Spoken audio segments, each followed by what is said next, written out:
What do you say? I want you to be my VP.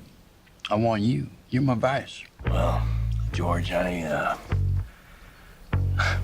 the CEO of a large company. And I have been Secretary of Defense. And I have been White House Chief of Staff. The Vice Presidency is a mostly symbolic job. However, if we came to a different understanding, I can handle the more mundane job.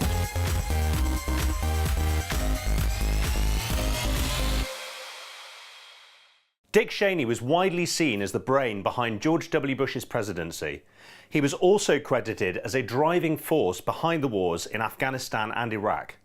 So there might be a few of you who have a strong view on the former vice president. I certainly do. I served in Afghanistan, and I'm always interested to see how we came to be fighting there. So I was keen to see Vice, a new film that takes a close look at Cheney and his career. It's a scathing review of a man whose political manoeuvres played a huge role in post-9/11 global politics. The movie looks closely at the decisions that took the US and its allies to war, and viewers who fought in Afghanistan and Iraq will definitely recognise some of the film's high-tempo sequences from the battlefield.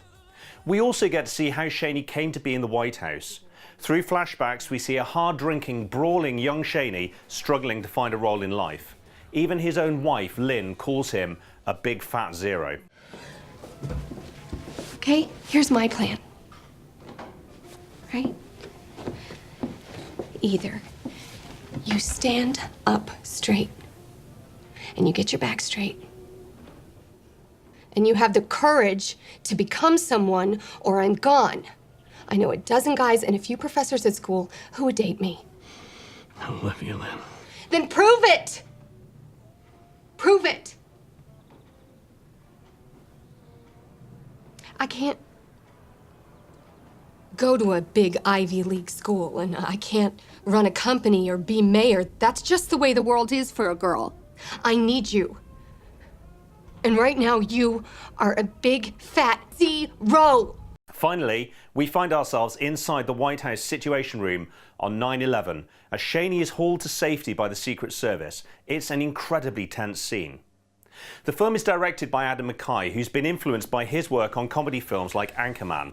This is a fast-paced comedy drama with slick cuts and snappy dialogue offering us plenty to laugh at. It's also full of excellent performances. Sam Rockwell is brilliant as George W. Bush. Rockwell doesn't play Bush as the kind of dumb hick we're used to seeing in satire. Instead, he's just a mediocrity, a well-connected playboy in a powerful office. And that brings us to Christian Bale as Dick Cheney. Even in his amazing career, this is a real high. The vice presidency is mostly a symbolic job. Right. I can see how that wouldn't be enticing to you. However, the vice presidency is also defined by the president. And if we were to come to a different understanding. Go on. I'm listening. A sense that you're a kinetic leader. You make decisions based on instinct. I am.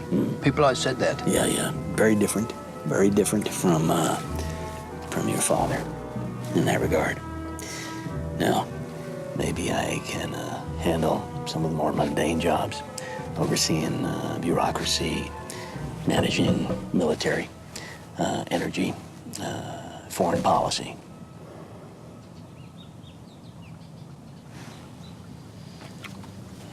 That sounds good. The vice president morphs from a grey-suited power broker into a political thug. It's like watching a mob boss run a country. And this suits McKay's strong visual style. I was reminded of Lock, Stock, Snatch and other gritty gangster films. McKay invites us to laugh at Washington's bureaucrats, but he's also up for tackling the dramatic side of events. Iraq and Afghanistan veterans should be aware that the film includes graphic footage from the Iraq War.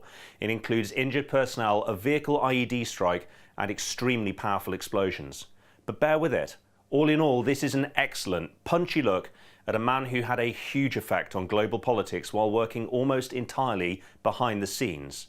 And as the filmmakers probably intended, it leaves me wondering what's going on behind closed doors in Washington right now. So we're gonna do this thing, or what? I mean, is this happening? I believe we can make this work. Hot damn.